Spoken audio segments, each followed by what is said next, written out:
BJP जहाँ जहाँ पे होती है वहाँ दंगे कम होते हैं। एक बार वो पावर में आ जाते हैं जी तो प्रोपोगंडा करते हैं कि दंगे नहीं होते हैं, जी पर ये बात में तो कोई सच्चाई है नहीं। गुजरात में दंगे हुए, किसकी सरकार थी? जी बीजेपी की सरकार नीचे। अभी दिल्ली में दंगे थे तो वहाँ तो आप पार्टी के पास तो पावर है नहीं, पुलिस किसके पास है? जी बीजेपी के पास। ये प्रोपोगंडा है। यूपी में भी आज अगर आप स्टडी करेंगे तो आपको छोटे छोटे होने वाले दंगे बहुत सारे यूपी में दंगे नहीं, हादसा हो रहे हैं। हाँ लेकिन दंगे तो सही बात है कि आप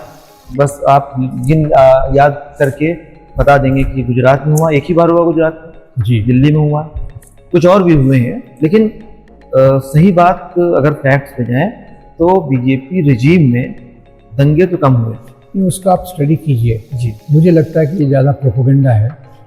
जो आइसोलेटेड ये बड़े दंगे तो स्पेक्टेकुलर होते हैं। जी बॉम्बे का जो हुआ था, जी जी मुंबई का जो हुआ था, गुजरात का, ये स्पेक्टेकुलर होते हैं। और जो छोटे मोटे दंगे हैं उसके इंसिडेंस में कोई कमी नहीं आती। ये बार बार दावा करते हैं कि दंगे हमारे राज्य में नहीं होते, और उसमें सच्चाई नहीं है।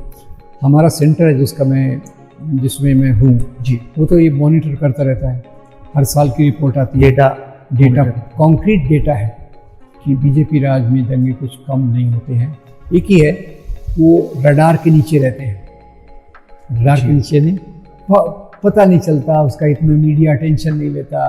अभी हमारे महाराष्ट्र में बीजेपी की सरकार थी, अभी कितने कोल्हापुर में हुआ, दूसरी जगह हुआ, तीसरी जगह हुआ, लगातार दंगों की बात यहाँ हुई। लेकिन कंट्रोल भी जल्दी हो गया। कंट्रोल जल्दी इसलिए हो गया, ये छोटे छोटे थे जी, क्योंकि जितना ज़्यादा इसमें क्या है, एक ये शायद इसको कह सकते हैं कि कंट्रोल्ड वायलेंस। गुजरात में खुली छूट दे दी थी जी, क्योंकि गुजरात में क्या हो रहा था कि बीजेपी का पावर बहुत स्लिप हो रहा था।